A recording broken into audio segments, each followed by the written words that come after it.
हफ्ते में, 2 हफ्ते में, महीने में, 15 दिन में, जिस दिन 2, 4, 15 दिन में आप मंदिर ना जा पाए, किसी कारणवश आप मंदिर ना पहुंच पाए, शिव जी को एक लोटा जल ना चढ़ा पाए, भगवान शंकर का गुणगान ना कर पाए, जिस दिन आप भगवान की भक्ति में डूब ना पाए, उस दिन अपने आप में एक बैठकर विचार करना कि मैंने ऐसा कौन सा कर्म कर दिया कि आज मैं देवादिदेव महादेव का दर्शन नहीं कर पा रही हूं।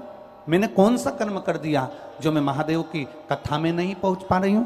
मैंने कौन सा कर्म कर दिया जो मैं भगवान शंकर का गुणगान नहीं कर पा रही हूं। मैंने कौन सा कर्म कर दिया जो मैं शिव तत्व को प्राप्त नहीं कर पा रही हूं। जब शरीर में ताप बढ़ता है, शरीर में कष्ट बढ़ता है, शरीर में रोग बढ़ता है, तो हमारा भोजन छूट जाता है।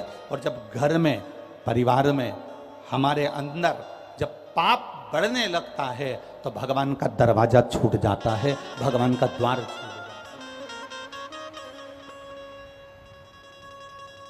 ये हमारे पाप की वृद्धि जब होती है, पाप जब बढ़ता है, तो हमको लगता है कि हमारा भजन छूट गया, हमारा स्मरण छूट गया, हमारी भक्ति छूट गई, हमारा मंत्र जाप छूट गया, हमारा नाम जाप छूट गया। जितने आयो कथा में और जितने आस्था चैनल पर सुन रहे हो, और जितने पंडालों में, ये जितने पंडाल लगे हुए हैं, आप जितने पंडालों में भरे हुए बैठे हो, जितने आप कथा के पंडाल में बैठे हो, एक अनुभव करिएगा अपनी जिंदगी का, एक स्मरण करिएगा अपनी जिंदगी का।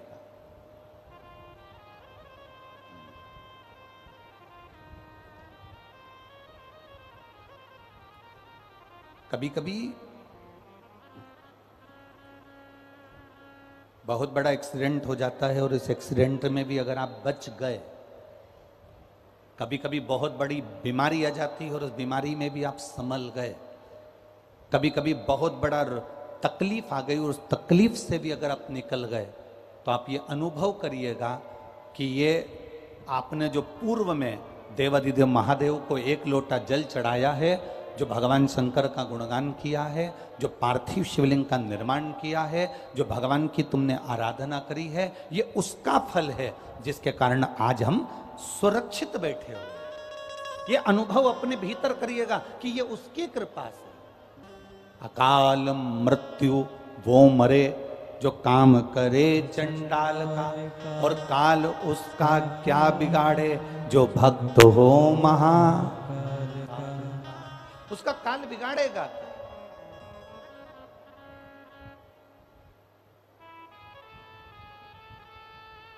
आप लगे हो शिव भक्ति में, आप लगे हो शंकर भगवान की आराधना में, आप लगे हो शिव के स्मरण में, क्या काल बिगाड़ेगा?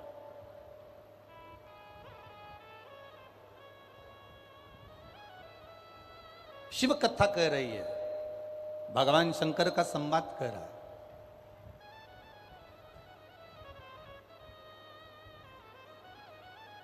मृत्यु प्राप्त कर लेना एक सरल विषय है,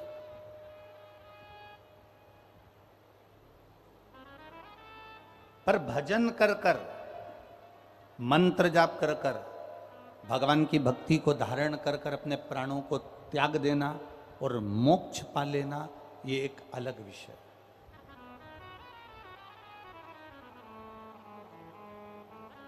ये एक अलग विषय है। मोक्ष पाने के लिए मरना जरूरी नहीं है। अगर कोई आपसे कहे कि भैया मोक्ष चाहिए तो मरना पड़ेगा, ना ना ना ना, मोक्ष पाने के लिए मरना जरूरी नहीं है।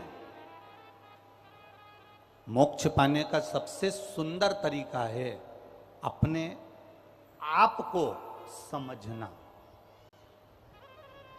हम जो जिंदगी जी रहे हैं, हम जो भगवान की भक्ति में रमे हुए हैं, हम जो भजन में रमे हुए हैं, हम जो मंत्र साधना में रमे हुए हैं, हम जो माँ की सेवा में रमे हुए हैं, हम जो महादेव की सेवा में रमे हुए हैं, हम जो परमात्मा की सेवा में रमे हुए हैं, मोक्ष के लिए मरना जरूरी नहीं है। मोक्ष के लिए अपनी उस चलती हुई जिंदगी में, अपने जीवन में अपने आप को जान लेना हमारा मोक्ष प्राप्ति का साधन बन सकता है। अपने आप को पहचान लेना।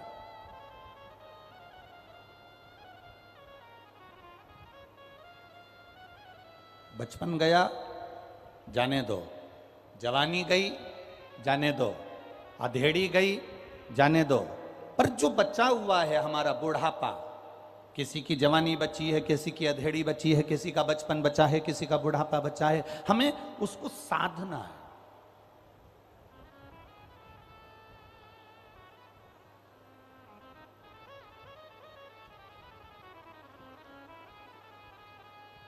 कई माताओं को हमने देखा है, मेरे को उम्मीद है कि दतिया में भी आपने देखा होगा, कई माताएं पानी भर के लाती हैं ना जब कुएं से, बावड़ी से, तालाब से, तो हंडे के ऊपर हंडा, एक मटके के ऊपर दूसरा मटका रखा रहता है, एक हंडे के ऊपर दूसरा हंडा रखा रहता है, और वो चोमली पर रखा रहता है। काय पर रखा है? जम के बोलो जरा। वो जो चोमली होती है कपड़े की, उस चोमली पर, वो हंडे पर हंडा रखा हुआ है।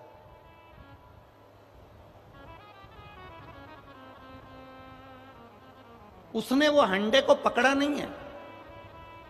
जिस हंडे को मां लेकर जा रही है, जिस हंडे को माता ले जा रही है, उस हंडे को उसने पकड़ा नहीं है, बस वो चोमली पर, वो सिर पर चोमली पर हंडा, हंडे पर हंडा रखा हुआ है, और वो मां चली जा रही है और उसके साथ में एक सखी और जा रही है। वो बात करती करती करती करती बहुत दूर तक चलेगा, थोड़ी दूर कहीं रुक भी गए तो भी वो बात में लगे हुए हैं, क्योंकि हंडे पर हंडा रखा है। अब बात भी कर रही है, चल भी रही है, बातचीत करते करते कहीं खड़ी भी हो गई है, बातचीत करते करते किसी से मिलना भी हो गया उसका, परंतु उसका हंडा नीचे नहीं गिरा है, क्योंकि वो बात जरूर कर रही है, वो मिल जरूर रही है, वो सहेली से साथ में मिलकर बात करती करती चल जरूर रही है, पर उसका जो ध्यान है वो उस हंडे में बना हुआ है। शिव महापुराण की कथा कहती है, जैसे हंडा लेकर चलने वाली, मटका लेकर चलने वाली नारी का ध्यान, स्त्री का ध्यान उसके मटके में होता है,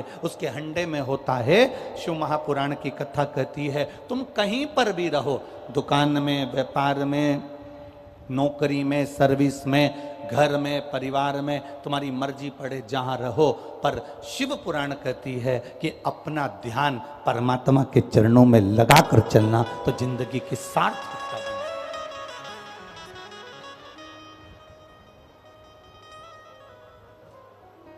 हम अपने ध्यान को रमाकर चले, हम अपने ध्यान को लगाकर चले। देवराज का ध्यान नहीं था शिव पुराण की ओर, देवराज का मन नहीं था शिव पुराण की ओर, बस देवराज तो देवराज। ब्राह्मण देवता कथा कह रहे हैं, ब्राह्मण देवता कथा बोल रहे हैं, और देवराज की चित्त वृत्ति में कथा नहीं पहुंच रही। इसको क्रोध आ रहा है, इसको गुस्सा आ रहा है कि ये हर हर महादेव बोल रहे हैं और मेरे शरीर में ताप हो रहा है, मेरे शरीर में कष्ट हो रहा है, मेरे शरीर में रोग हो रहा है, मेरे शरीर में बीमारी पड़ रही है, और ये हर हर महादेव बोल रहे हैं।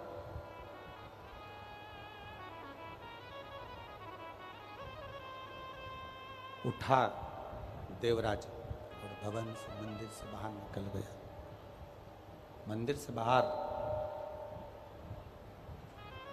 और मंदिर से बाहर जाकर बेलपत्री के वृक्ष के नीचे बस थोड़ी देर बैठा ही था, उतनी देर में देवराज के प्राण छूट गए, और देवराज को लेने के लिए देवाधिदेव महादेव नंदी को लेकर आए और देवराज को लेकर जाने लगे। तो देवराज के अंदर संशय उत्पन्न हो गया। देवराज के अंदर एक संशय उत्पन्न हुआ कि मैं पापी, मैंने पाप किया, मैंने जिंदगी में झूठ बोला, मैंने कपट करा, मैंने चोरी करी, मैंने बेईमानी करी। देवराज कह रहे हैं कि मैं पापी और मैंने ये सब गलत काम किए, उसके बाद भी मेरे प्राण छूटने पर भगवान देवाधिदेव महादेव, मेरे प्राण छूटने पर मेरे शंकर भगवान मुझे लेने के लिए आए। आखिर मैंने पुण्य करा तो करा कौन सा?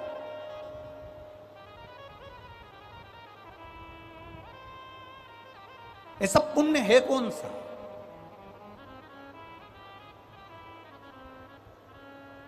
वो कौन सा पुण्य है जो मैंने भूल से कर दिया? वो कौन सा पुण्य है जो मेरी जिंदगी में हो गया। कभी आप भी अनुभव करना, दिन भर मोबाइल पर झूठ बोलते हो, दिन भर कहीं ना कहीं गलत काम हो जाता है, किसी ना किसी की निंदा हो जाती है, किसी ना किसी के लिए अपशब्द बोल जाते हो। एक बार कथा में हमने आप लोगों से कहा था, टीवी के माध्यम से आपने सुना होगा कि मोबाइल आया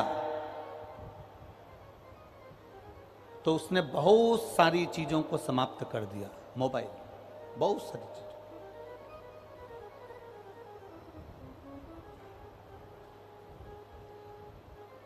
मोबाइल आया तो उसने बहुत सारी चीजों को खत्म कर दिया।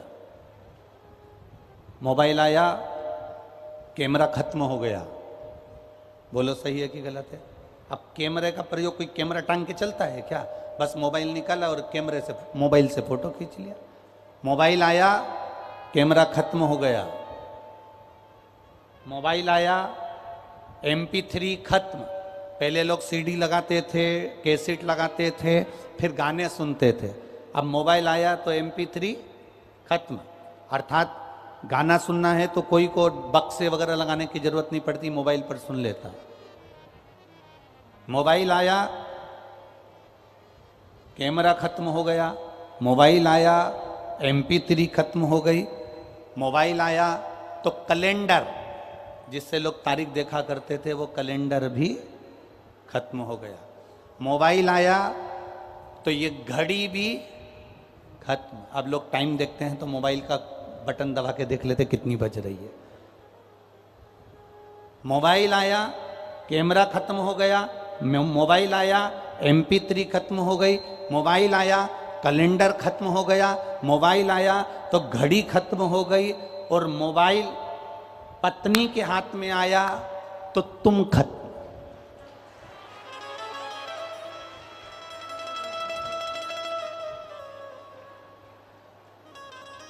केवल कैमरा खत्म नहीं हुआ है, केवल घड़ी खत्म नहीं हुई है, केवल कैलेंडर खत्म नहीं हुआ है, केवल MP3 खत्म नहीं हुआ है। जिस दिन भूल से अगर मोबाइल पत्नी के हाथ में आ गया, फिर तो दतिया वाली माता ही बचा ले तो बचा ले, तो बाकी के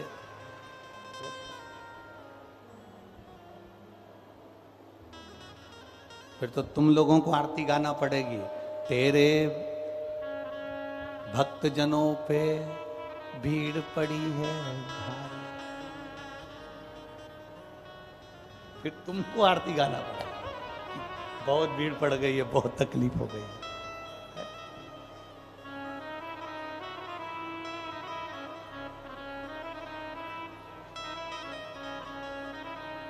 शिव कथा कह रही है, अपने पुण्य को पहचानो। ये दतिया वालों ने और दतिया के आसपास में से जो लाखों लाखों भक्त आए, आज देखा जाए तो ये तीनों चारों पंडालों को अगर मिलाया जाए तो लाखों की संख्या में आप पहले दिन पहुंचे हो। ये आपकी अविरल भक्ति है, शिव तत्व की भक्ति।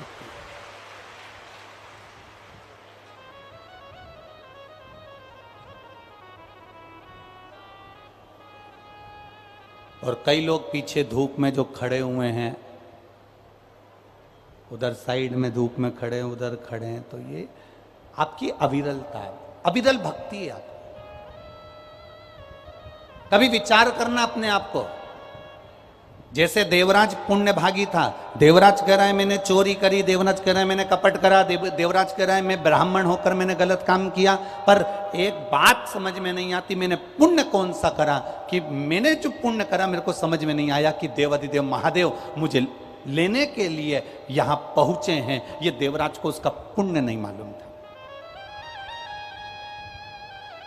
अब देवराज ने जैसे विचार करा कि मैंने कौन सा पुण्य करा कि मुझे महादेव लेने के लिए आए, ऐसा दतिया और दतिया के आसपास वालों तुम विचार करना कि हमने कौन सा पुण्य करा था जो अधिक मास के महीने में, सावन के महीने में मां दतिया की गोद में शिव महापुराण की कथा सुनने को मिल जाएगी। अपने पुण्य को ढूंढो कि हमारा पुण्य कौन सा प्रबल था।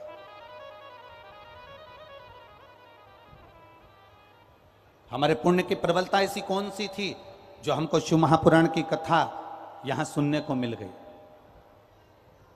और कितनी सुंदर बात है महाराज जी, शिव जी की कथा और माँ जगत जननी दुर्गा भवानी, माँ पीताम्बरा, दोनों का मिलन, शिव शक्ति का मिलन इस दतिया की कथा में हो रहा है 5 दिन तक। और ये जीवन का एक आनंद है, जीवन का आनंद। कहते हैं इस भूमि पर श्री स्वामी जी महाराज जी ने तप करा था। उस तप का फल ये हुआ कि मां पीताम्बरा ने स्वयं स्वामी जी महाराज जी को दर्शन दिया।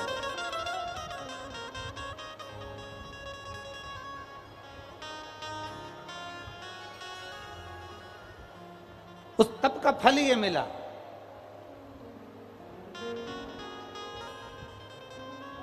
स्वामी जी ने तप करा तो उसके तप का फल यह मिला कि मां पीताम्बरा ने आकर दर्शन दिया। मां पीताम्बरा ने दर्शन दिया।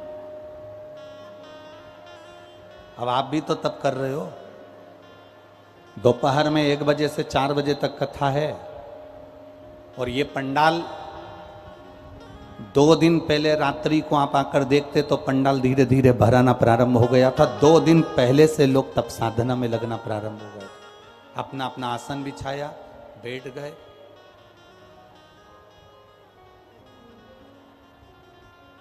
तप साधना में लीन हो गए। और ये तप साधना ही तो है आपकी, जो आप कथा का रसतत्व ग्रहण कर रहे हो। देवराज ने देवादिदेव महादेव से पूछा कि मैंने पुण्य कौन सा करा, तो महादेव ने केवल एक ही बात कही कि ये तेरा पुण्य नहीं, तेरी माता जी का पुण्य था। तुम्हारी माता ने जो पुण्य करा था उस पुण्य का फल तुम्हें मिल रहा है। तेरी माता 1 लोटा जल मेरे मंदिर में, मेरे शिवालय में जाकर समर्पित करती थी। उस जल का फल ये मिला कि तू ब्राह्मण कुल में जन्म लेने के बाद भी तूने शंकर के मंदिर में पहुंचने के बाद, चोरी करता था तू, चोरी करने के बाद भी तू शिव मंदिर में पहुंचकर कथा को श्रवण किया। और कथा श्रवण कर कर तू भूलवश बेलपत्री के पेड़ के नीचे आकर बैठ गया और यहां तेरे प्राण छूट गए। शंकर भगवान कहते हैं बेलपत्री का जो वृक्ष है ये मेरा एक स्थान है।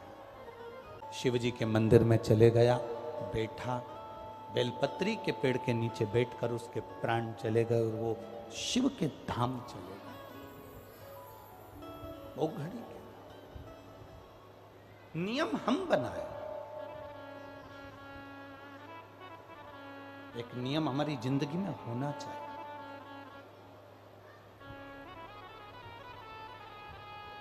और जब नियम हमारी जिंदगी में होंगे तो ये निश्चित है कि परमात्मा की कृपा जरूर होगी। बोल बम का नारा है, इतने धीमे बोलोगे तो कल्याण तुम्हारा है। जरा दम के तो बोलो, बोल बम का नारा है। बाबा एक सहारा, हम उसके सहारे क्यों नहीं जीते? हम परिवार में रहें, कुटुंब में रहें, नाते और रिश्तों में रहें, हम अपने घर में रहें। ना हमको साधु बनना, ना हमको सन्यासी बनना, ना हमको तपस्वी बनना, ना हमको कहीं गंगा जी के घाट पर जाकर बैठना। हमको परिवार में रहकर भगवान की भक्ति में रमे रहना। 24 घंटे नहीं, 24 घंटे नहीं।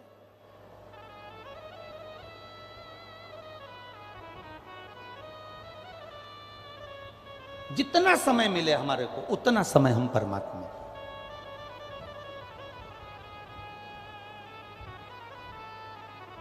एक जीजी ने हमसे कहा, गुरुजी ये बताओ कि भगवान की भक्ति कितनी देर की करना चाहिए? हमने कहा जितनी देर तुम पेंसिल से लाइन खींचो और डब्बा भरो, बस घड़ी मिला लेना कि पेंसिल से लाइन खींचने में कितनी देर लग रही है और डब्बा भरने में कितनी देर लग रही। उतनी देर भी अगर तुमने मुख से राम कह लिया, कृष्ण कह लिया, शिव कह लिया तो कल्याण हो गया। बस उतना भी कर लिया ना तो बहुत है। वो सरल है क्या? अरे लुटा दिया भंडार का शिवाले ने, कर दिया मार।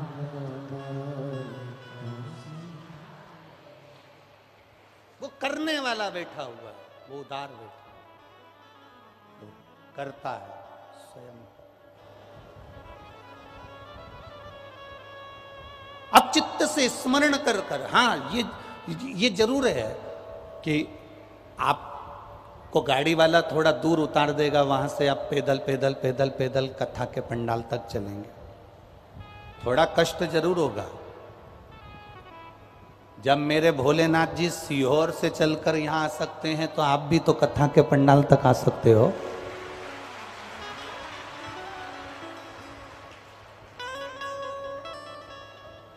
एक पानी का पाउच भी अगर आपने किसी को दिया है, एक बिस्कुट का पुड़ा भी आपने किसी को दिया है, अपने घर से रोटी का टिफिन बनाकर लाई और कथा सुनने वाली पड़ोसन को अगर प्रेम से मुंह झूठा करा दिया है अधिक मास और सावन में, तो अंदाजा लगा कर बैठना कि मेरा बाबा कितना देगा। वो लिख के जरूर रखना कि कितना प्रदान करने वाला। शिव अपने पास नहीं रखते, शंकर दे देते हैं। शंकर अपने पास कुछ रखते ही नहीं। मंदोदरी रावण की धर्म पत्नी, रावण की धर्म पत्नी मंदोदरी और मंदोदरी की मां, मंदोदरी की मां, रावण की धर्म पत्नी मंदोदरी और मंदोदरी की जो मां है जिसका नाम है हेमा। क्या नाम है? जम के बोलो जरा। हेमा। मंदोदरी की माता जी का नाम क्या है? जम के बोलो जरा। हेमा। देखो, आप लोगों से खिलवाने का केवल एक कारण होता है कि आप लोगों को वो नाम स्मरण में बना रहे कि मंदोदरी की मां का नाम क्या था। तो मंदोदरी की मां का नाम क्या है? हेमा। ये शिवजी की परम उपासक थी और इसका जो पति था मय दानव, मंदोदरी का जो पिता था मय दानव, ये बहुत असुर प्रवृत्ति का था। अब हेमा का नियम था, मिट्टी लाती, उसमें माखन मिलाती, गाय का दूध मिलाती, थोड़ा सा गौ माता के गोबर को मिश्रण करती और उसमें थोड़ी सी भस्म मिलाकर मिट्टी को तैयार करती और हेमा शिवजी के शिवलिंग का निर्माण करती। जरा बहुत ध्यान देना, ये कथा शायद आपकी जिंदगी को बदल दे। हेमा का नियम, मंदोदरी की माता जी का नियम था, मिट्टी को लेकर आना, गाय का गोबर मिलाना, भस्म मिलाना और उसमें थोड़ा सा माखन मिलाना और मिलाकर उस मिट्टी को फेंट कर उसका शिवलिंग का निर्माण कर, शिवलिंग का निर्माण।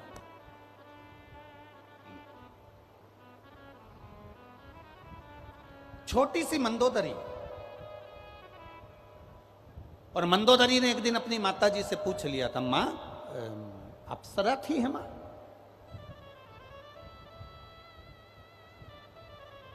मैदानव की दो धर्म पत्नी थी, हेमा और रंभा। हेमा और रंभा दोनों अप्सरा थी। अब मंदोदरी भी बड़ी सुंदर थी। तो एक दिन मंदोदरी ने अपनी मां से पूछ लिया, मां तू मिट्टी लाती है, मिट्टी में माखन मिलाती है और माखन मिला के उसमें भस्म मिलाती है और उसमें गाय का गोबर मिलाकर तो मिश्रण कर कर पार्थिव लिंग का निर्माण करती है। मां, इस पार्थिव लिंग के निर्माण का फल क्या मिल सकता?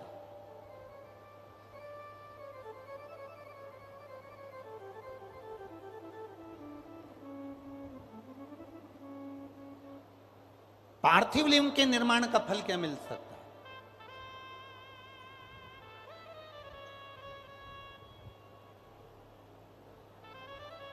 हेमा ने कहा कि मंदोदरी तू क्या चाहती है वो बता, तू चाहती क्या है वो बोल। मंदोदरी ने कहा, मां, नारी और पुरुष ये दोनों का मंगल विवाह होता है, नारी पहले जाती है पुरुष पहले जाता है, ये तो किसी को नहीं मालूम, जो भाग्य में लिखा होता है वो होता है। नारी पहले जाएगी कि पुरुष पहले जाएगा ये किसी को नहीं मालूम। मां, जो ललाट पर लिखा हुआ होता है, जो पूर्व का कर्म करा हुआ होता है, उसी के अनुसार पति पहले गया कि पत्नी पहले गई, ये ललाट पर जिसके जो लिखा होगा, जो कर्म की गति लिखी होगी, वो उसके साथ होगा। पर मां, मैं इतना पूछना चाहती हूं, क्या नारी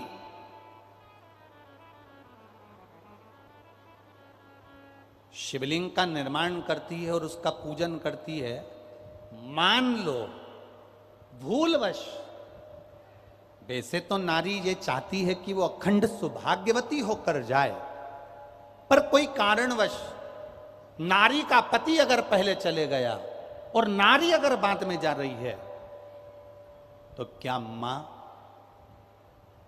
शिवलिंग के निर्माण का कोई फल उसको प्राप्त हो सकता है? हेमा ने कहा, मैदानों की पत्नी हेमा अपनी बेटी मंदोदरी से कहती है, सुन मंदोदरी, पूरे आस्था चैनल पर जितने सुन रहे हो, जितने फेसबुक यूट्यूब पर सुन रहे हो, जितने लाखों की संख्या में इस दतिया में श्रवण कर रहे हो मां पीताम्बरा की गोद में, ध्यान से सुनना। मां हेमा अपनी बेटी मंदोदरी से कहती है, मंदोदरी सुन, शिवलिंग का निर्माण करने वाली नारी मान लो पहले चली गई तो अखंड सौभाग्यवती तो होती ही है, पर मान लो कर्म की गति के अनुसार अगर पति पहले चले गया और नारी अगर मान लो बेधव्य भी हो जाती है, तो हेमा कहती है वो नारी का जब अगला जन्म होता है तो वो 7 जन्म तक कभी विधवा नहीं होती है। 7 जन्म तक नारी वेधव्य धारण नहीं करती है। हेमा अपनी पुत्री मंदोदरी को कह रही है।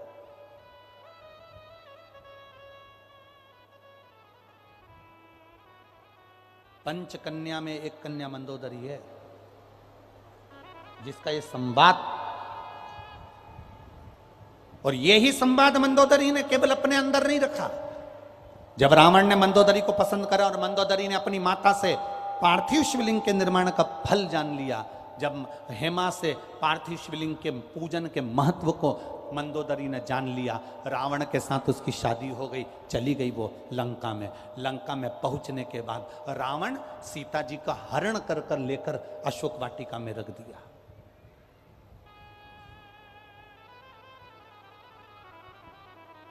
अशोक वाटिका का पूरा काम त्रिजटा को दिया गया, पूरा काम त्रिजटा को। और आपको कथा में कहा था, भी छत्तीसगढ़ की कथा में, तिल्ला नेवरा की कथा में कहा था कि पूरी दुनिया में सारी देवियों के पूजन होती है, पर त्रिजटा जैसी असुर, त्रिजटा जैसी राक्षसी की पूजन काशी में साक्षी विनायक के मंदिर में आज भी होती है। शिवजी ने त्रिजटा जैसी राक्षसी को भी अपना काशी का निवास दिया, उसकी भक्ति के कारण, उसके विश्वास के कारण।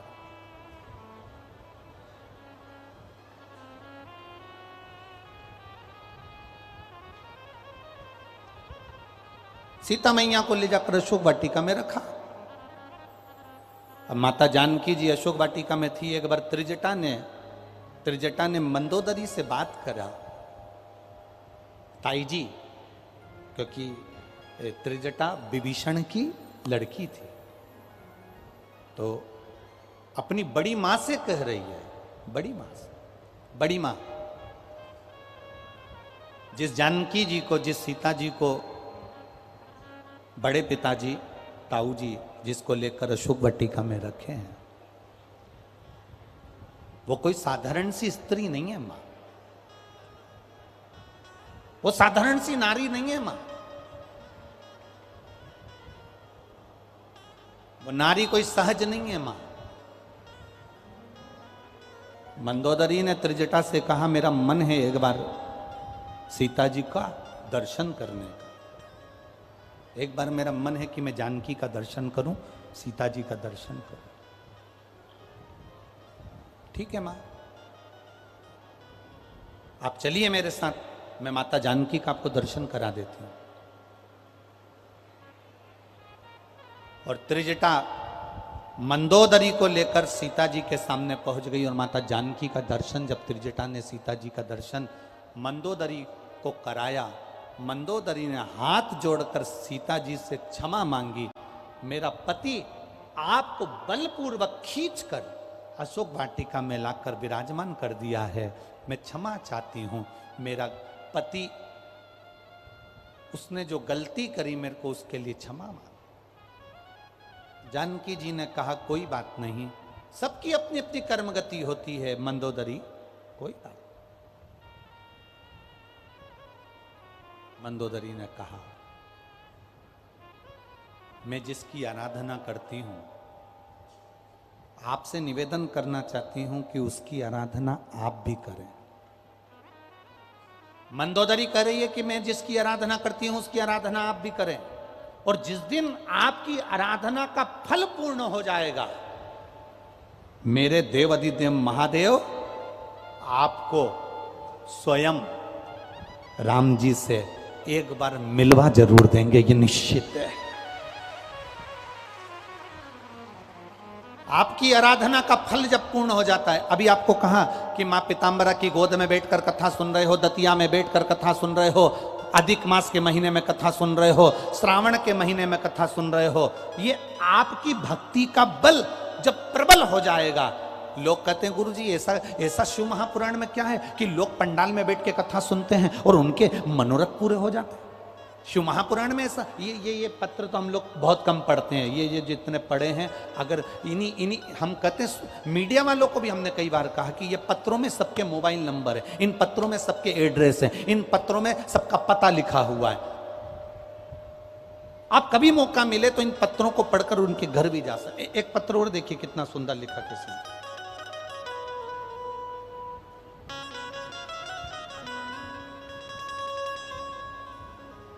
मैं वर्षा सोनी, जिला भिंड, गोहद की रहने वाली हूं। कहीं बैठी हैं? कहीं बैठी हो? आप ही हैं? दोनों हाथ हिला दो एक बार, वापिस हिलाओ हाथ एक बार। मैं वर्षा सोनी, जिला भिंड, गोहद की रहने वाली हूं। गुरुजी मैं क्या वर्णन करूं? मेरे बेटे की बैंक मैनेजर की एग्जाम में बहुत विघ्न आते थे। कभी 1 नंबर से रह जाता, कभी 2 नंबर से रह जाता, कभी 3 नंबर से रह जाता, उसका नहीं हो पाता था। बहुत परेशान थे, उसकी हिम्मत टूट गई। मेरा बेटा मुझसे कहता है मम्मी सब करा धरा रह जाता है, कोई मतलब नहीं है, अब एग्जाम नहीं दूंगा। मुझे उसका दर्द नहीं देखा गया। मैंने उससे कहा तू एक काम कर, वो सियोर वाला महाराज कहता है सारी समस्या का हल एक लोटा जल। तू एक काम कर कि शिवजी के मंदिर में जाकर जल चढ़ाना प्रारंभ कर। मेरा बेटा कहता है माँ जल चढ़ाने से कुछ होता है क्या? एक बार कर तो, और अगली बार जब एग्जाम दे तो बेलपत्री में शहद लगाकर शंकर को चढ़ाकर जरूर जाना। सियोर वाला महाराज कहता मेहनत पूरी करना, कर्म पूरा करना, और उसके साथ में एक शहद की बेलपत्र जरूर लगाकर जाना। मैंने मेरे बेटे से कहा, एग्जाम का टाइम आया, बेटे ने दिन रात पढ़ाई करी और मैंने उसके हाथ में बेलपत्र दी, वो लगा कर गया। गुरुदेव मैं बाबा का क्या वर्णन करूं, मैंने जो आपने शहद वाला बेलपत्र का प्रयोग करा था वो करवाया। आज मेरा बेटा बैंक मैनेजर के पद पर लग गया है, इसलिए मैं बाबा को यहाँ प्रणाम करने के लिए। ये शिव तत्व है। एक बार हाथ हिला दीजिए, हर हर महादेव। बैठिए। शिव तत्व की प्राप्ति इसी को कहते, ओघड़ी इसी को कहते। तेरी कृपा बिना न हिले एक भी अणु, लेते श्वास तेरी कृपा से तनु तनु। बखान क्या करूं मैं राखों के ढेर का, चपटी भभूत में खजाना कुबेर का। ये दतिया वालों को, दतिया के निवासियों को, दतिया की भूमि को अगर मां पीतांबरा मिली है, दतिया की भूमि को मां ध्रुमावती मिली है, तो ये साधारण नहीं है। जो वनखंडेश्वर महादेव दतिया की भूमि पर विराजमान हैं, उनकी आराधना श्री स्वामी जी ने करी, उसका फल यहां पीतांबरा के रूप में मिले। शिव के बिना कुछ नहीं मिल सकता, शंकर के बिना कुछ नहीं है, कुछ भी नहीं। बद्रीनाथ हैं केदारनाथ के कारण, सोमनाथ हैं तो द्वारका है, रामेश्वरम है तो जगन्नाथ है। बिना शिव के कुछ नहीं। कपिलेश्वर महादेव हैं तो तिरुपति के बालाजी हैं, एक लिंग जी हैं तो नाथद्वारा के श्री जी बाबा हैं। बिना शिव का कुछ नहीं है, बिना शिव।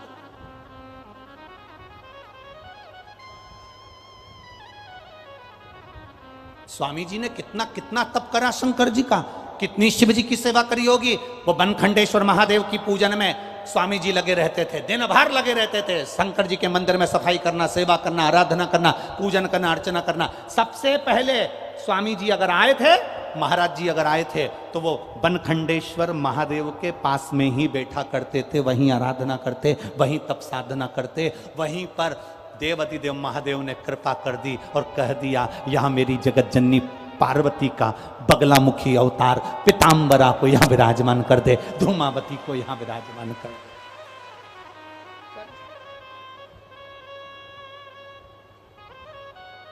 अरे भाग्यशाली हैं साहब, ये सहजता कहां, सरलता कहां।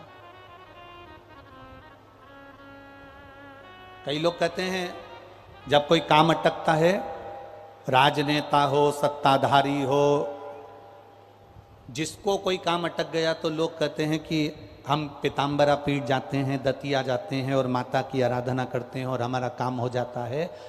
तो आखिर ऐसा गुरुजी पीतांबरा पीठ में ऐसा क्या है? उनसे कहना चाहूंगा, केवल पीतांबरा पीठ में केवल पीतांबरा अकेली नहीं है, शिव और शक्ति दोनों बैठे हैं, इसलिए कार्य सफल होता है। शंकर और सती स्वयं विराजमान है। मां पीतांबरा के साथ में मेरा देवाधिदेव महादेव भी विराजमान है, मेरा शिव साथ में बैठे।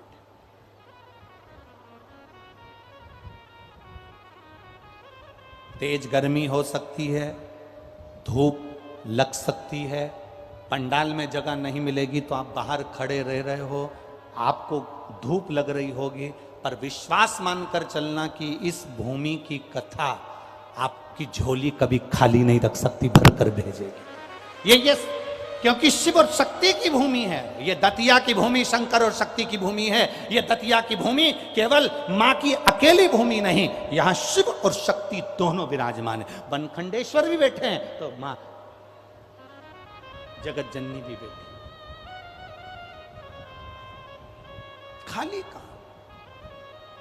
सुनो सीता जानकी, अगर तुमने शिव जी की आराधना करी है तो मेरा देवाधिदेव महादेव जिसकी आराधना मैं करती हूं, अब वो महादेव तुमको एक बार राम जी का दर्शन, तुम्हारे पति का दर्शन जरूर कराए।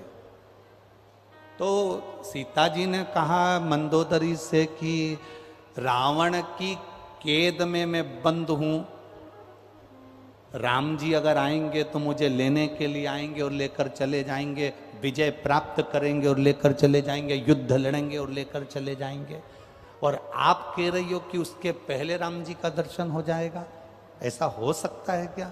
मंदोदरी मुस्कुराकर बोली, मेरी मां हेमा कहती थी पार्थिव लिंग का निर्माण करने पर, पूजन कर कर विसर्जन करने पर जो फल मिलता है वो साधारण नहीं मिलता है।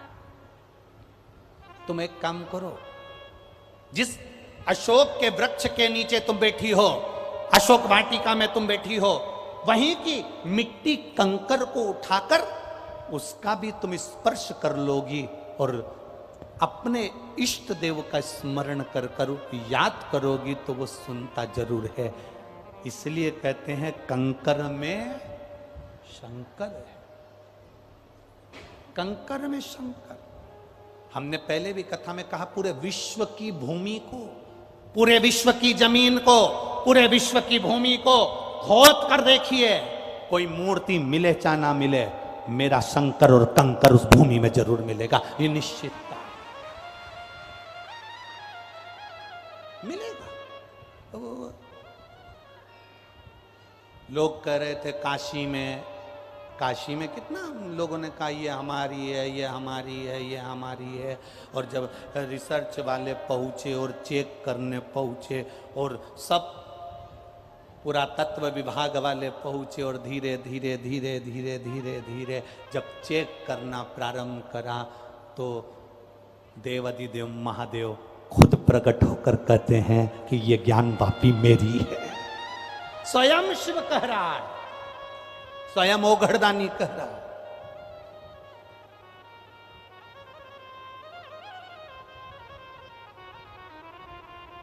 अभी आप लोगों ने एक फेसबुक पे एक मैसेज पढ़ा होगा, फेसबुक पर एक मैसेज आप लोगों ने पढ़ा होगा। मद्रास का एक मैसेज है। एक जज ने अपनी कुर्सी पर बैठकर एक निर्णय दे दिया कि यहाँ वो शिवलिंग जो था वो वहां पर लगभग 500 साल पुराना था। जज ने निर्णय दिया कि ये शिवलिंग यहां से हटा दिया जाए। एक फेसबुक पे एक मैसेज चल रहा होगा, आप लोगों ने पढ़ा होगा, जिसने पढ़ा होगा उसके स्मरण में। जज ने निर्णय दिया कुर्सी पर बैठकर के इस शिवलिंग को हटा दिया जाए। जिस वकील के कहने पर शिवलिंग हटाया जा रहा था, वकील वहीं चक्कर खाकर गिर गया। वकील के 10 मिनट बाद जो टाइप करने वाला था असिस्टेंट, वो चक्कर खाकर गिर गया। थोड़ी देर बाद वहां खड़ा हुआ संतरी चक्कर खाकर गिर गया। जज ने तुरंत उस उत्तर को जो उसने लिखा था उसको बदल दिया कि ये शिवलिंग यहीं रहने दो, नहीं तो जज को लगा कि मैं भी चक्कर खाकर गिर जाऊंगा। शिव शिव है, ओघड़ी है शंकर। अकाल मृत्यु वो मरे जो काम करे चंडाल का, काल उसका क्या बिगाड़े जो भक्त हो महा काल का। शिव की आराधना कोई सरल है क्या, सहज है क्या?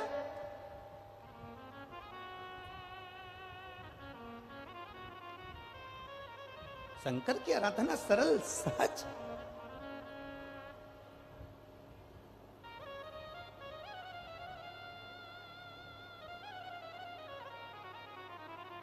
कल आशीष हमसे कह रहे थे कि गुरुजी वो अपने जो केंद्रीय गृह मंत्री जी हैं डॉक्टर नरोत्तम मिश्रा जी, इनके चेहरे पर कितना तेज है ना। हमने कहा ये तेज दुनिया में जितने शंकर के भगत मिलेंगे ना, सब ऐसे ही चमकते हुए मिलेंगे। शिव के जितने भक्त होते हैं, शंकर के जितने उपासक होते हैं, शंकर की आराधना करने वाले जितने होते हैं, शिव तत्व को प्राप्त करने वाले कितने होते हैं, वो सब ऐसे। शंकर भगवान की चमक क्या कम है? कर्पूर गौरम करुणावतारम संसार सारम। कितने सुंदर मेरे महादेव, कितने सुंदर। एक बार गणेश जी ने शंकर जी से कह दिया था, पिताजी 24 घंटे भस्म रमा के रहते हो, भस्म लपेट के रहते हो, कभी एक बार मुझे आपका असली रूप दिखा दो ना। शंकर भगवान बोले बेटा रेन दे, अब बेटा के नहीं है, मेरे को तो देखना है, तुम चलो मेरे साथ। शंकर भगवान ने खूब मना करा पर गणेश जी नहीं माने। गणेश जी नहीं माने तब बाबा भोलेनाथ जी गणेश जी को लेकर चले गए गंगा जी में। जो भोलेनाथ जी ने डुबकी लगाई और डुबकी लगाकर जैसे भोलेनाथ जी निकल कर बाहर आए, गणेश जी देखते ही उनके हजारों मुख हो गए, हजारों आंख हो गई गणेश जी की, और चक्कर खाने लगे गणेश जी महाराज। इतने सुंदर। तुरंत गणेश जी ने शंकर जी के चरण पकड़कर कहा, तुम तो जैसे थे वैसे ही हो जाओ। शिव जी ने पूछा कैसे? भस्म लपेटो। अब शंकर भगवान भस्म नहीं लगा रहे, गणेश जी ने अपनी सूंड में भस्म भरकर भोलेनाथ जी पे छोड़ी, हाथ से शंकर भगवान को भस्म लगा रहे भगवान गणेश जी। तो शंकर जी ने पूछा ऐसा क्यों कर रहा है? शंकर भगवान से गणेश जी महाराज बोले, आप बड़े सुंदर हो पर मेरी माता पार्वती से ज्यादा सुंदर हो, इसलिए मेरी माता से ज्यादा सुंदर मैं किसी को देख नहीं सकता, मेरी जान जल रही, इसलिए तुम वैसे ही हो जाओ जैसे थे। शिव जी वापिस वैसे ही हो गए, भस्म रमा। कितने सुंदर है मेरे बाबा की कोई और। लक्ष्मी जी की माता जी, भगवान विष्णु जी की सासू जी ख्याति देवी, लक्ष्मी जी को शिव जी को देने वाली थी, मना कर दिया। सारी देवियां भगवान शंकर को प्राप्त होने वाली थी, शिव जी ने मना कर दिया। ना ना, इतने सुंदर है। कर्पूर गौरम करुणावतार। कितना सुंदर स्वरूप मेरे महादेव का, कितना कितना सुंदर।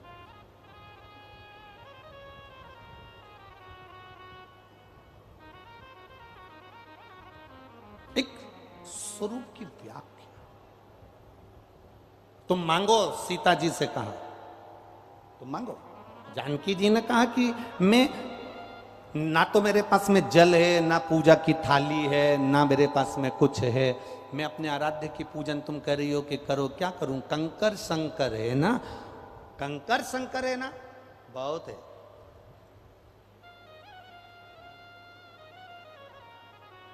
ये इतने आप लोग कथा सुनने आए हो, या बैठ के जब कथा सुनकर जाओ तो सिर पे, जिस रज पर आप बैठे हो, जिस जमीन पर आप बैठे हो, जिस आसन पर आप बैठे हो, उसकी रज थोड़ी सी सिर पर लगाकर जरूर जाया करो।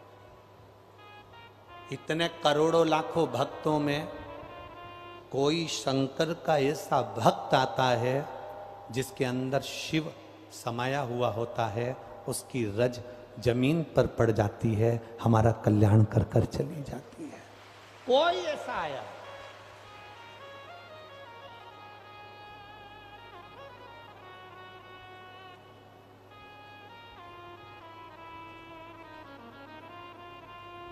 एक भक्ति का बल बढ़ जाए।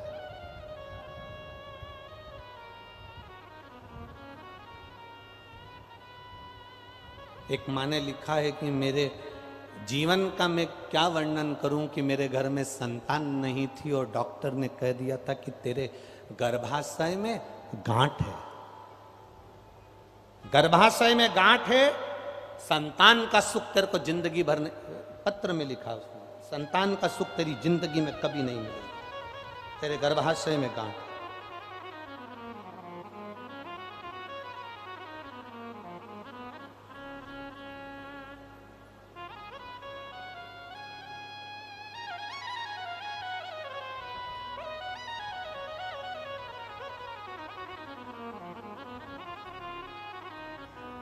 शुभांगी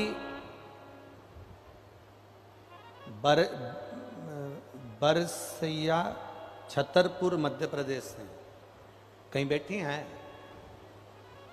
शुभांगी जी बरसिया छतरपुर मध्य प्रदेश से कहीं बैठी हो तो हाथ हिला सकती हैं शुभांगी जी। अगर कहीं बैठी हो, दिख गई क्या? ऐसा हाथ हिला दो, एक बार दिख जाओगी दीदी। हाँ ठीक है।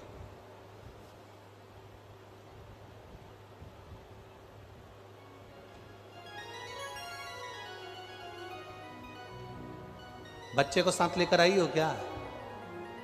थोड़ा सा ऊंचा करो बच्चे को, अगर लाई हो तो। लाई हो साथ में? नहीं लाए? कई साल हो गए थे गुरुजी, संतान का सुख नहीं था। डॉक्टर ने कह दिया था संतान का सुख नहीं है। बाबा की कृपा का क्या वर्णन करूं, मैंने पशुपति व्रत करना प्रारंभ कर दिया। सफेद आंकड़े की जड़ वाला प्रयोग करा, एक बार करा नहीं हुआ, दूसरी बार करा नहीं हुआ, सफेद आंकड़े की जड़ का प्रयोग तीसरी बार करा। बाबा की कृपा से 15 दिन बाद गर्भ ठहर गया, पर डॉक्टर का कहना था कि ये बच्चा ठीक नहीं है, इसको निकाल दो, क्योंकि तुम्हारे गर्भाशय में ठीक था नहीं।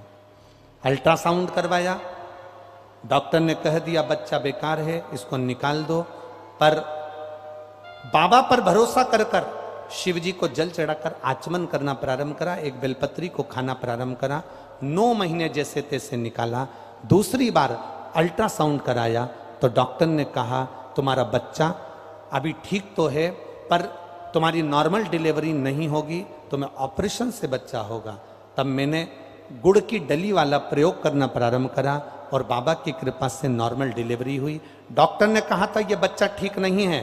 15 अप्रैल 2023 को भोले बाबा की कृपा से मेरे घर में पुत्र रत्न की प्राप्ति हुई और मेरा बच्चा बिल्कुल ठीक है। बाबा की कृपा से मैं उसको प्रणाम करने लगा। ये शिव तत्व है। बैठी है बहन, एक बार हाथ हिला दो। हर हर महादेव। शिव की प्राप्ति का केंद्र बिंदु हमारा विश्वास, हमारी दृढ़ता, हमारा भरोसा और हमारी भक्ति, ये शिव तत्व की ओर, ये उघड़ तत्व। मेरे बाबा तेरी नौकरी सबसे बढ़िया है, सबसे खरी।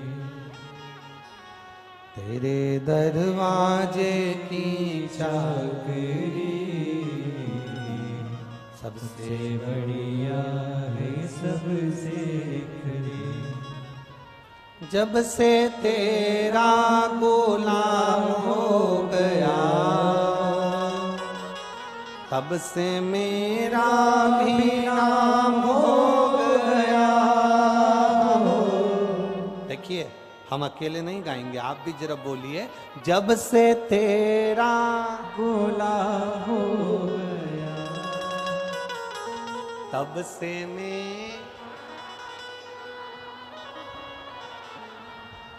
वरना औकात क्या थी मेरी, सबसे बढ़िया है, सबसे खरी। भोले बाबा तेरी नौकरी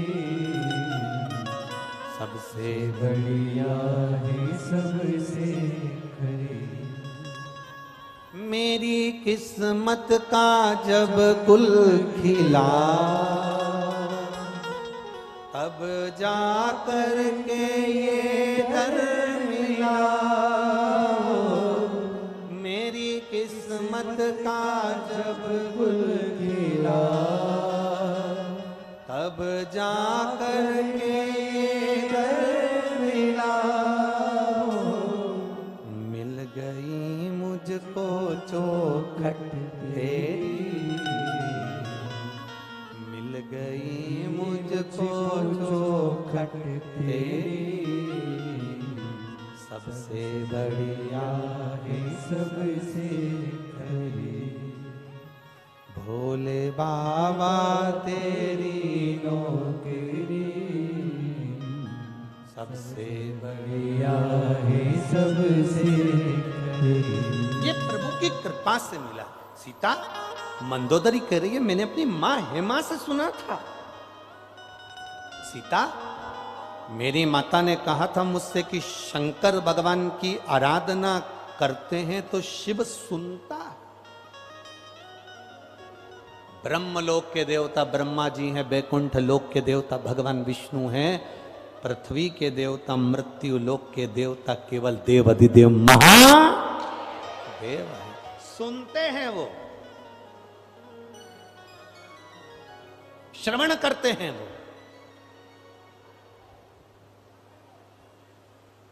मेरे पास ना पूजा की थाली है, ना लोटा है, ना कलश है, ना मेरे पास में धूप बत्ती, ना अगरबत्ती, ना दिया, ना मेरे पास में कोई वस्तु। क्या शिव राजी हो जाएंगे? मंदोदरी ने सीता जी से कहा, शंकर राजी हो जाएंगे बिना पूजा की थाली के, बिना पूजन के सामान के?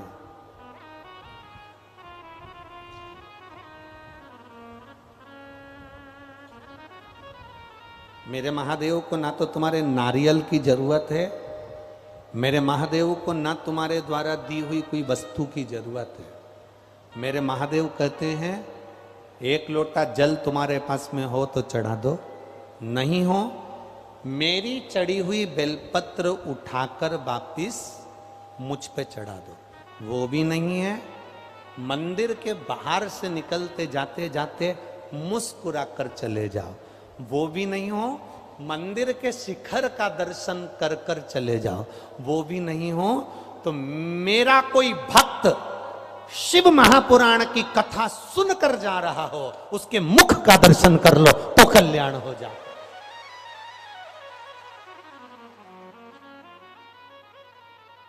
शंकर का कोई भक्त निकल कर जा रहा है, उसकी मुख का दर्शन। शिव महापुराण में लिखा है, विद्येश्वर संहिता में, शिव महापुराण के विद्येश्वर संहिता में लिखा है, श्री शिवाय नमस्तुभ्यम। बोलने वाले के मुख का दर्शन कर लिया जाए तो हजारों अश्वमेध यज्ञ का फल प्राप्त हो जाता है। मात्र उसके मुख का दर्शन कर लिया। विद्येश्वर संहिता शिव महापुराण में लिखा।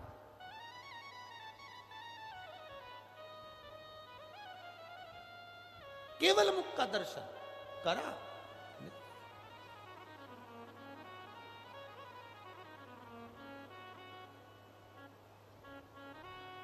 गर्भ में जो बच्चे मर जाते हैं, गर्भ से निकलकर जो बच्चे मर जाते हैं, अधोगति में जो बच्चे चले जाते हैं, इनकी जो गर्भ में मरे, अधोगति में मरे, कुंवारी अवस्था में मरे, जो कुंवारी अवस्था में मरते हैं, जिनकी शादी नहीं हुई और कुंवारे मर जाते हैं, इनके ना तो इनके लिए स्वर्ग होता है ना इनके लिए नरक होता है।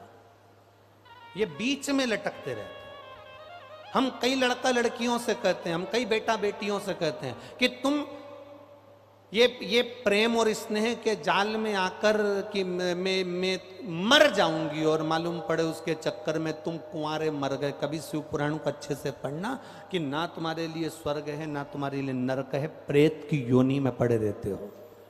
जो जीव कुंवारी अवस्था, स्वयं शिव पुराण में लिखा है, अर्जुन का बेटा आर्यमा, जब भगवान कृष्ण ने बुलवाया बलि देने के लिए, तो ये कथा हमने कई बार कही है, आप लोगों ने सुनी होगी। आर्यमा ने आकर कहा, अर्जुन का बेटा अरावण, आर्यमा नहीं, अरावण ने आकर कहा, और अर्जुन का बेटा अरावण कहता है भगवान कृष्ण से, अगर मैं कुंवारा मर गया तो ना तो मैं बैकुंठ जाऊंगा ना मैं नरक जाऊंगा, पहले मेरी शादी कर दो फिर मेरी बलि चढ़ा दो। कुरुक्षेत्र की देवी को प्रसन्न करने के लिए बलि चढ़ाना है ना, पहले मेरी शादी कर दो फिर बलि चढ़ा दो। आरावण कह रहा है, आरावण ने कहा मेरी बलि चढ़ा दो, मना नहीं, पर पहले मेरी शादी कर दो। एक रात्रि के लिए कौन पिता अपनी बेटी की शादी करेगा? एक रात्रि के लिए कौन पिता, कौन बाप अपनी बेटी को कन्यादान करेगा? कोई नहीं मिला। तब भगवान कृष्ण, क्योंकि भगवान नारायण ब्रह्मा जी की बनाई हुई सृष्टि पर किन्नरों पर हंस दिए थे, किन्नरों पर हंसे थे, इसलिए भगवान शंकर जी ने कहा था, नारायण तुम इन किन्नरों पर हंसे हो, इसलिए तुमको मृत्यु लोक में जाकर एक बार किन्नर बनना पड़ेगा। जब आरावण की मृत्यु का समय आया और उसको बलि देना थी, तब आरावण ने कहा मेरी शादी कर दो। भगवान ने सोचा शादी किससे करूं? अर्जुन नकुल सहदेव पूरी रात लड़की ढूंढते रहे, नहीं मिली। तब भगवान कृष्ण किन्नर बने और भगवान कृष्ण की शादी आरावण के साथ में हुई। आज भी किन्नर की शादी होती है इसलिए वो मंगलसूत्र पहनते हैं, आज भी किन्नर की शादी होती है इसलिए मांग भरते हैं, आज भी किन्नर की शादी होती है इसलिए पांव में बिछुड़ी पहनते हैं। और शादी होती किसके साथ है? जिसके साथ भगवान कृष्ण की शादी हुई, आरावण के साथ। किन्नर की शादी भी आज भी आरावण के साथ, एक घड़े के साथ होती है। आरावण के साथ भगवान कृष्ण की शादी करना पड़े। कुंवारा मरने वाले को ना तो स्वर्ग मिलता है ना नरक मिलता है। गर्भ में कोई बच्चा मर गया, गर्भस्थ कोई बच्चा मर गया, जन्म लेने के बाद कोई बेटा बेटी मर गए, कुंवारी अवस्था में कोई चले गए, उनकी मुक्ति कैसे होए? तो स्वयं तुम रुका जी से चंचुला देवी ने प्रश्न करा था कि जो अधोगति में मर जाते हैं उनकी मुक्ति कैसे होगी? तुम रुका जी ने कहा उसकी मुक्ति का एक साधन है, कभी कोई भूलवश शिव महापुराण की कथा सुनकर कोई निकल कर जा रहा हो और जिस मार्ग से निकल कर जाता है उस मार्ग में जितने घर पड़ते हो, उस घर में जितनी नारियां रहती हो, पुरुष रहते हो, उनके गर्भ से कोई बच्चा मर गया, उनके घर में कोई कुंवारा मर गया, उस गांव में अगर कोई कुंवारा मर गया तो उसके निकल कर जाने से उसके शरीर की जो तरंग निकलती है उससे उन जीवों की गति हो जाती है, उनकी मुक्ति हो जाती है। अब आप लोग इतनी संख्या में कथा सुनने के लिए आए हो, यहां से जाओगे, ऑटो में बैठोगे, गाड़ी में बैठकर अपने गांव, अपने घर, अपने मोहल्ले, अपनी कॉलोनी में जाओगे। आसपास में तुमको नहीं मालूम कि किसके गर्भ में बच्चा शांत हो गया, कौन कुंवारा मर गया, कौन एक्सीडेंट से मर गया, कौन कैसा मर गया, पर तुम्हारे जाने ही से, तुम्हारे शरीर की तरंग से, शिव महापुराण की कथा सुनकर जब जाते हो तुम्हारे शरीर की तरंग से जीवों का कल्याण हो जाता है। अब लाखों की संख्या में आप आए हो तो ना जाने कितनों का कल्याण तुम करते हुए चले जाओगे। ये पुण्य तुम्हारे खाते में आया, ये पुण्य तुम्हारे खाते में पहुंच गया। मंदोदरी ने कहा मेरी अपनी माँ से पूछा, सुना था कि शंकर की आराधना के लिए कुछ भी नहीं हो तो बस उसको याद कर लो, उसका स्मरण कर लो। बोल बम का नारा है बाबा एक सहारा है, उसका स्मरण, उसका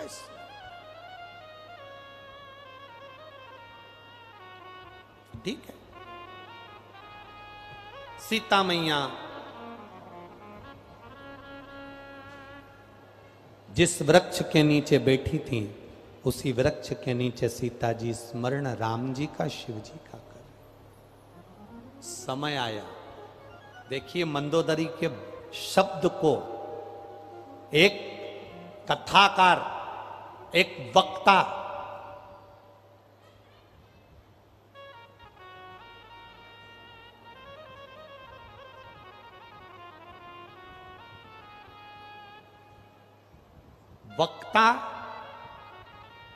जब बोलता है और सुनने वाला अपनी जिंदगी में अगर उतार लेता है तो वक्ता बोलता है, सुनने वाले ने अगर उतार लिया तो वक्ता उसका वक्त बदल देता है। ये निश्चितता है। आपने सुना, आपने उतार लिया, आपका वक्त बदल गया। कोई कहे कि गुरुजी, कई लोग कहते हैं गुरुजी आशीर्वाद दो हमारा बेटा अच्छा रहे, आशीर्वाद दो हमारी बेटी अच्छी रहे, आशीर्वाद दो हमारा पति अच्छा रहे, आशीर्वाद दो हम अच्छे रहें। हम उनसे कहते हैं हमको तो आशीर्वाद देना भी नहीं आता, फालतू की बात है। जैसे तुम हो वैसे हम हैं, जैसे तुम 2 रोटी खाते हो वैसे हम 2 रोटी खाते हैं, जैसे माता के गर्भ से तुमने जन्म लिया वैसे माता के गर्भ से हमने जन्म लिया, जैसे तुम्हारी जिंदगी निकली है वैसे हमारी जिंदगी निकली है। हम में कुछ भी नहीं कि हम आपको आशीर्वाद दे सकें, बल्कि आप भगवान से प्रार्थना करा करो कि भगवान ऐसा आशीर्वाद दे कि आपकी और हमारी दोनों की जिंदगी सार्थक हो और भगवान का भजन करते हैं। हमारे पास में कोई भभूतिन या बेल या चमत्कार हमारे पास में नहीं है। हमारे पास में तो केवल ये शंकर कंकर शिव जी का नाम है। आप भगवान की कथा सुन लोगे, शंकर जी के मंदिर जाना चालू कर दोगे। हमारे पास मत आओ, हमसे मिलने होटल में भी मत आओ, क्योंकि हम तुमसे मिलने वाले हैं नहीं। फालतू की बात है। कोई कहे किसी और वाले महाराज जी से मिला दो, उनसे हमारा ये काम कर, ना ना ना, हमारे पास मिलने भी मत आओ। हम जिसका भजन कर रहे हैं, जिस देवाधिदेव महादेव को हम भजते हैं, उस देवाधिदेव महादेव को तुम भी भजते रहो, कल्याण निश्चित हो जाएगा। भजन करो, भक्ति करो, विश्वास रखकर भजो भगवान शिव को, भरोसा रखकर भजो शिव को। एक पत्र में लिखा है किसी बहन की किडनी पूरी खराब हो गई, डॉक्टर ने कहा बदलना पड़ेगा। डॉक्टर कह रहा बदलो, उस बहन ने भी संकल्प ले लिया, डॉक्टर साहब आप गोली दीजिए, दवाई दीजिए। डायलिसिस चल रहा था और उसने संकल्प लिया कि शंकर जी पे चढ़ा हुआ पानी जब तक नहीं पीऊंगी तब तक सुबेरे मुख भी नहीं धोऊं। उसके घर के लोग नहा के मंदिर जाते, जल ला कर देते, हाथ में जल डालकर श्री शिवाय नमस्तुभ्यम बोलकर आचमन कर लेती है, पत्र में आचमन कर लेती है। उसकी किडनी दूसरी बार जांच कराने के लिए जब वो ग्वालियर गई तो उसकी किडनी ने काम करना प्रारंभ कर दिया। ये शिव भक्ति है, ये औघड़ी है, ये शंकर। भजन को बढ़ाइए, आपके भक्ति को बढ़ाओ, आपके स्मरण को बढ़ाओ। आपके खाली ना जाता कोई दर से तुम्हारे, खाली न जाता कोई दर से तुम्हारे, मैं भी खड़ा हूँ नदी बाहे सारे अपने हृदय से लगा लो, लगा लो। गिरा जा रहा उठा लो, उठा। आपके भक्ति के बल को जितना जितना बढ़ाओगे उतना जीवन का सुख पाते चलोगे, उतना सुख।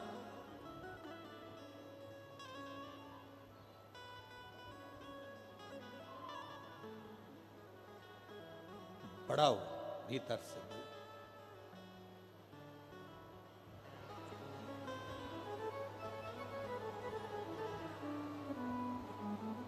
अपने भीतर के बल को बढ़ाने का प्रयास करो।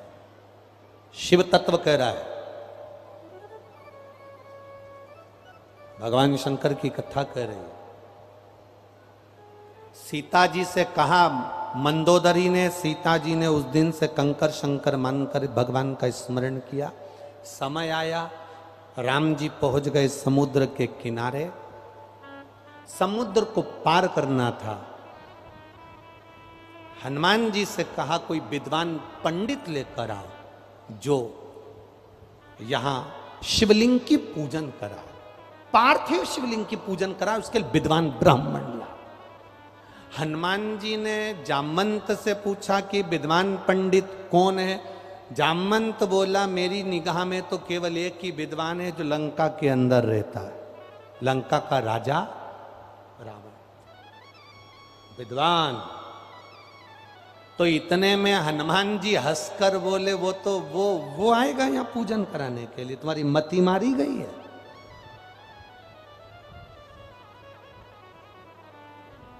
जामवंत बोले, हनुमान वो नहीं आएगा, मैं जानता हूं, पर उसकी जो धर्म पत्नी है ना मंदोदरी, वो पत्नी नहीं है, वो धर्म पत्नी है। पत्नी और धर्म पत्नी में जमीन और आसमान का अंतर होता है। पत्नी वो होती है जो पति को मायके ले जाती है। पत्नी वो होती है जो पति को शॉपिंग मॉल ले जाती है। पत्नी वो होती है जो पति को मार्केट ले जाती है। पत्नी वो होती है जो पति को कपड़े की दुकान ले जाती है। पत्नी वो होती है जो पति को सुनार की दुकान ले जाती है। पत्नी वो होती है जो पति को घुमाने फिराने गोवा ले जाती है। पर धर्म पत्नी वो होती है जो पति को महापुराण तक ले आती है। वो धर्म पत्नी जो मां पिताम्बरा तक लेकर आए, भगवान के दर्शन कराने ले जाए, संतों के दर्शन कराने ले जाए, वो धर्म पत्नी है। आपसे भी निवेदन है, 5 दिन की कथा में एक दिन धर्म पत्नी बनने का प्रयास करना। समझ गई क्या? अरियो दतिया वाली जिज्जियों, समझ गए क्या? और जितने जीजा बैठे हैं समझ गए। एक दिन तो 3 दिन कथा में नहीं आया, चौथे दिन के ये पूरी रात बैठ के कथा ही सुनाती रहती, कथा सुन।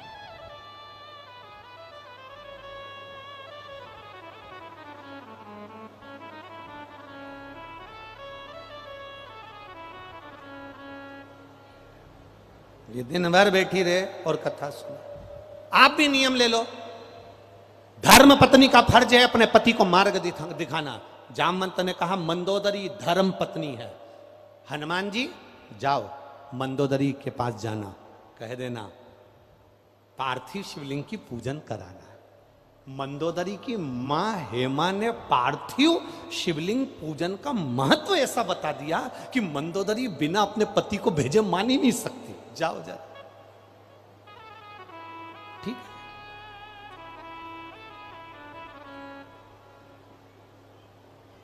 चले जाओ जाओ।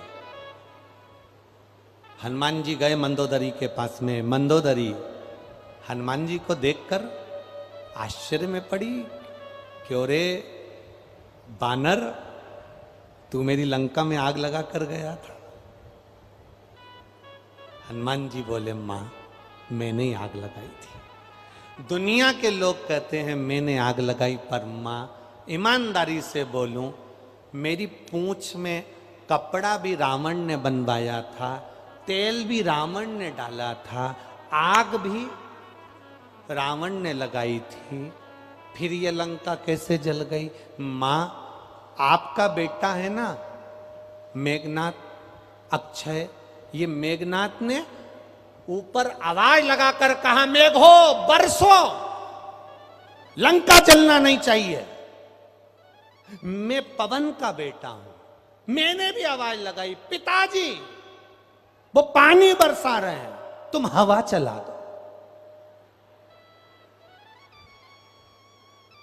अब पवन देव आ गए, उन्होंने जलदेव से कहा, अपन दोनों सगे भाई हैं और मेरा बेटा वहां पूंछ जल रही है और तू पानी बरसा रहा है, वो लंका जलाने बैठा है। इतने में मेघ ने कहा, जल ने कहा, भैया पवन तू चिंता मत कर, गाड़ी पानी की जाएगी पर पेट्रोल भरा हुआ जाएगा। टैंकर पानी का है पर अंदर पेट्रोल भरा है। मेघनाथ को लगेगा पानी बरसा रहे, मैंने डीजल और पेट्रोल बरसा दिया, पूरी लंका स्वाहा। तो मंदोदरी कह रही है, तुमने मेरी लंका जलाई? हनुमान जी बोले, मेरी कहां सामर्थ्य था जो मैं लंका जला सकूं, ये मेरा कुछ भी नहीं है, ये तो सब उसकी कृपा है। क्या चाहते हो? विद्वान ब्राह्मण चाहिए, पार्थिव शिवलिंग का पूजन हो रहा है। मंदोदरी की आंख से आंसू झलक गए। पार्थिव शिवलिंग? हाँ, कौन बना रहा है? राम जी बनाएंगे, पूजन करेंगे, इसलिए हम महाशिवलिंग का प्रतिष्ठा करना है, कोई विद्वान ब्राह्मण चाहिए। मंदोदरी बोली, मेरे पति के बराबर दुनिया में कोई विद्वान है ही नहीं। तो हनुमान जी बोले, हमें तो एड्रेस ही यहीं का मिला है, शुरू से ही इतना विद्वान और कहां मिलेगा, आप अपने पति को भेजिए। इतने में मंदोदरी चुप होकर बैठ गई। मंदोदरी से हनुमान जी ने कहा, चुप हो गई माता, क्या बात है? हनुमान जी के शब्द सुनकर मंदोदरी बोली, वो मेरा पति है, मैं उसको अच्छे से जानती हूँ, वो कभी किसी भी हालत में राम जी की पूजन में नहीं जाएगा, क्योंकि ये विरोधी पार्टी है। अपनी पार्टी की बात हो तो दूसरी बात है, पर ये विरोधी है, विरोधी की पार्टी में कैसे? नहीं मां, आप कृपा करोगी तो जरूर जाएगा। इतने में मंदोदरी ने कहा, मैं एक बार प्रैक्टिकल करके देखती हूं, तुम रुको। मंदोदरी गई और रावण के पास जाकर बोली, स्वामी आप ब्राह्मण कुल में जन्मे, आपने कभी ब्राह्मण कर्म नहीं करा। रावण कहता है, मैं मस्तिष्क पे त्रिपुंड धारण करता हूं, जनेऊ पहनता हूं, भगवान की आराधना करता हूं, ये ब्राह्मण कर्म नहीं तो और क्या है? मंदोदरी ने कहा, इसको ब्राह्मण कर्म नहीं कहते। ब्राह्मण कर्म वो होता है जजमान के यहां जाए, पूजन कराए और दक्षिणा लेके आए। रावण बोला, मंदोदरी अपने यहां कुछ कमी पड़ रही है जो दक्षिणा मंगवाने के लिए मुझे भेज रही है? मंदोदरी बोली, ब्राह्मण का कर्म तो करना चाहिए, एक बार किसी जजमान के यहाँ पूजन कराओ, दक्षिणा लेकर आओ। इतने में रावण बोला, मुझे पूजन करने कौन बुलाएगा? मैं लंकेश, मुझे पूजन करने कौन बुलाएगा? मंदोदरी ने कहा, वो तुम्हारे वो राम जी है ना, शंकर जी की स्थापना कर रहे हैं, प्रतिष्ठा के लिए तुमको बुलाया। रावण मुख घुमाकर मंदोदरी को देखे, बावरी हो गई, पागल हो गई, वहां पूजन कराने जाऊंगा? मैं नहीं जाता। मंदोदरी कहने लगी, मैंने सुना था रावण बड़े विद्वान है, लंकाधिपति बड़े विद्वान है, पर मुझे लगता है कि तुम शून्य हो, तुम में विद्वत्ता नहीं है। रावण कहता है, मैं पूजन कराने जा सकता था, पूजन कराने चले भी जाऊंगा, पर एक ब्राह्मण कभी अधूरी पूजन नहीं करा सकता। तो मंदोदरी ने पूछा, मैं कौन सी बोल रही कि तुम अधूरी पूजन करा, तुम तो पूरी पूजन करा। रावण बोलता है, राम जी की पत्नी सीता यहाँ पर है, राम जी वहां पर हैं, ये पति पत्नी दोनों गठजोड़ा बांध के नहीं बैठेंगे तब तक प्रतिष्ठा कैसे होगी? इतने में मंदोदरी बोली, विद्वान ब्राह्मण सारी जुगाड़ जानता है।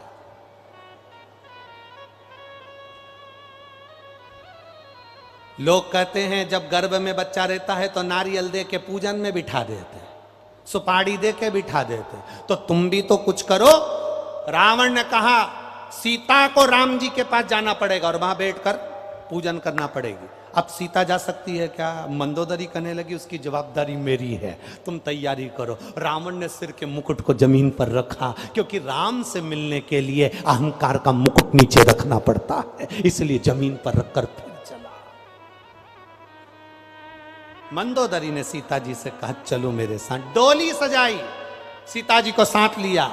लंकाधिपति रावण की साक्षी में, हनुमान की साक्षी में सीता जी राम जी के पास पहुंच गई।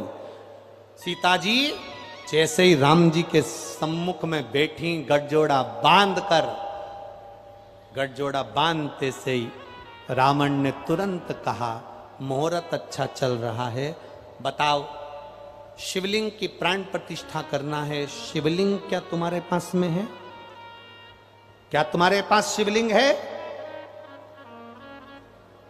राम जी ने हनुमान जी से कहा जाओ हनुमान, कैलाश पर जाना, देवादिदेव महादेव संपूर्ण विश्व का कल्याण करवाना। एक उद्देश्य दद्दा जी का था, और उसी क्रम को आगे बढ़ाते हुए डॉक्टर श्री नरोत्तम मिश्रा जी, गृह मंत्री मध्य प्रदेश शासन से, और उनकी ये समिति और ये दतिया की माँ पीताम्बरा की पूरी भूमि जो श्री दद्दा जी महाराज के बताए हुए मार्ग पर चल रहे हैं और पार्थिव शिवलिंग का निर्माण करोड़ों की मात्रा में कर कर उसका पूजन कर रहे हैं।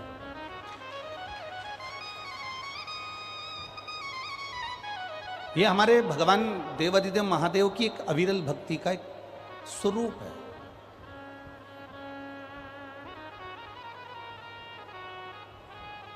अब जितने भी भक्त यहाँ कथा श्रवण करने के लिए आए हैं, जितने भी उपासक यहाँ कथा सुनने के लिए आए हैं, वो अपने हृदय में एक बात का स्मरण कर कर बैठना कि अधिक मास बढ़ता चले जा रहा है, अधिक मास के विराम की ओर अपन बढ़ते चले जा रहे हैं, और उस बीच में ये शिव महापुराण की कथा माँ पीताम्बरा की गोद में हो, माँ जगत जननी की गोद में हो, तो ये समझ लेना कि संपूर्ण देशवासियों का जरूर कुछ ना कुछ कल्याण होने वाला होगा। जो धूमावती की भूमि से शिव महापुराण की कथा को श्रवण करने का सौभाग्य प्राप्त हुआ है।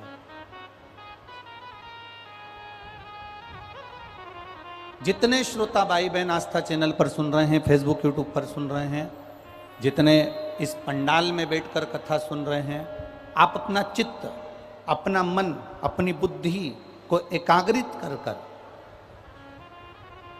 ये विचार कर कर कथा सुनना कि माई की गोद में बैठकर कथा सुन रहे।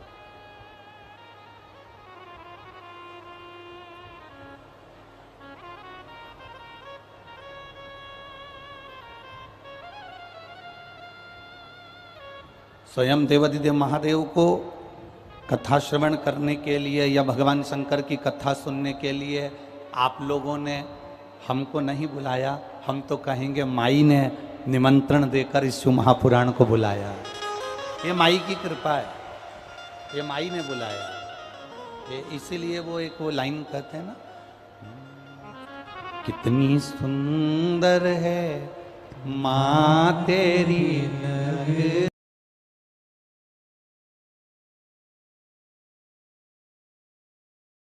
माँ तेरी नगरी, भोले पैदल चले आ रहे, भोले पैदल चले आ रहे,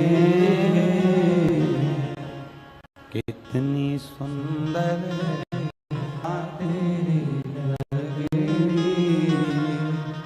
भोले पैदल चले आ रहे। तो माई की इस भूमि पर आप और हम 5 दिवसीय शिव महापुराण की कथा का लाभ लेने के लिए बैठे हैं, अपने जीवन को सार्थक बनाने के लिए बैठे हैं।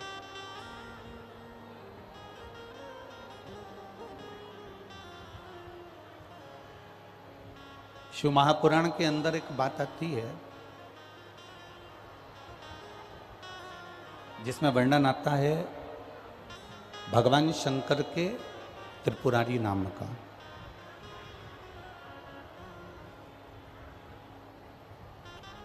भगवान शिव के त्रिपुरारी नाम का वर्णन है।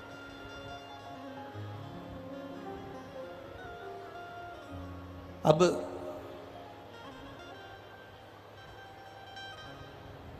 पार्थिव शिवलिंग का वर्णन करते हुए अगर हम उसको श्रवण करें और अपने जीवन में उतारें तो एक बात अपनी जिंदगी की उतार कर रखना कि पार्थिव शिवलिंग का निर्माण केवल कलिकाल में नहीं,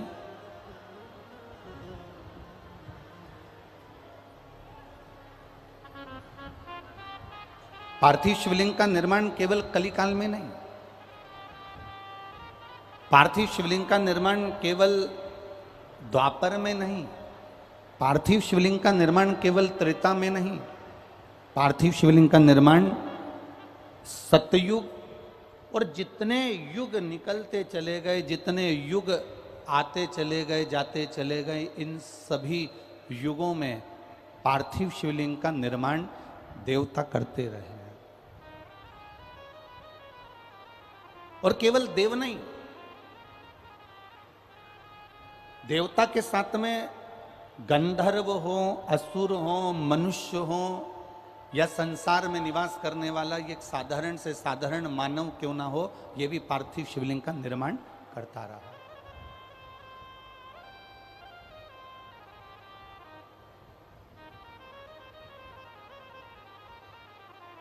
एक बड़ा सुंदर संवाद हमारे यहाँ पार्थिव शिवलिंग का त्रेता का आता है कि भगवान देवादिदेव महादेव की पूजन के लिए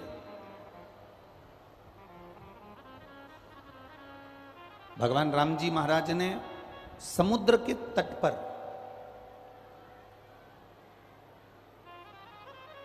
बैठकर एक बालू रेत का शिवलिंग का निर्माण किया और बालू रेत के शिवलिंग का निर्माण करा और उसका जो पूजन का क्रम प्रारंभ किया। ये मेरे राम जी ने संपूर्ण ब्रह्मांडवासियों को, संपूर्ण देशवासियों को, संपूर्ण सनातनियों को एक मार्ग प्रशस्त कर दिया कि पार्थिव शिवलिंग का निर्माण कर कर जब मेरे राम जी महाराज समुद्र को पार कर सकते हैं तो मेरे राम जी कहते हैं कि पार्थिव शिवलिंग का निर्माण कर कर इस भव सागर से भी पार हुआ जा सकता है, संसार सागर से भी पार उतरा।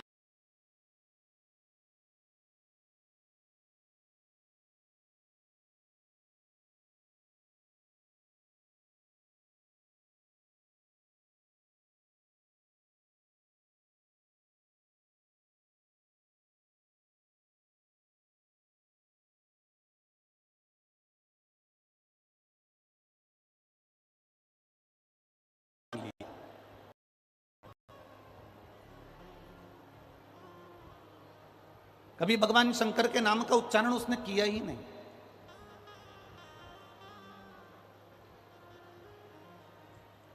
शिव तत्व को कभी उसने जाना ही नहीं।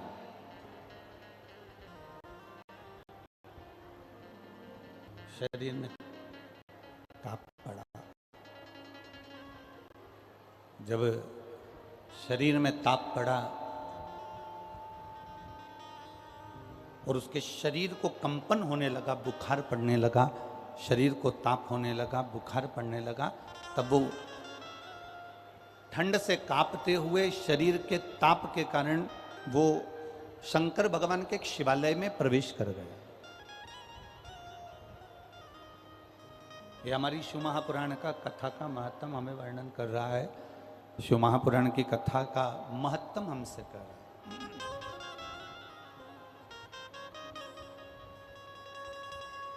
शिवालय में प्रवेश कर गया।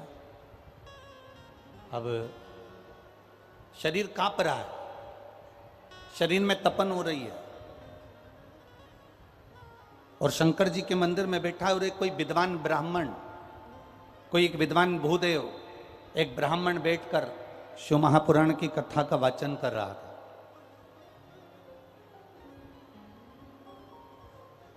अब इसके शरीर में तो ताप पड़ा, इसके शरीर में तो कष्ट पड़ा, इसके शरीर में तो कष्ट हो रहा है और ये शिवजी के मंदिर में जाकर बैठ गया और भगवान शंकर के मंदिर में जब भगवान शिव का जय घोष हो रहा है, शिव महापुराण की कथा का वाचन हो रहा है। ब्राह्मण देवता बार बार आवाज लगा कर रहे हैं हर हर महादेव। जब ब्राह्मण बार बार हर हर महादेव कर रहे हैं, बार बार उच्चारण कर रहे हैं, बार बार कर रहे हैं, तो इसको कष्ट हो रहा है।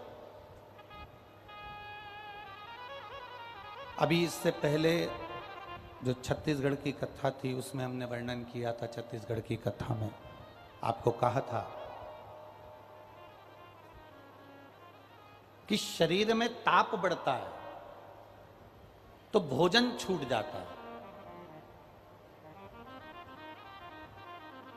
शरीर में कष्ट बढ़ता है तो भोजन छूट जाता है। और जब हमारे घर में, हमारे अंदर पाप बढ़ता है तो भगवान का भजन छूट जाता है।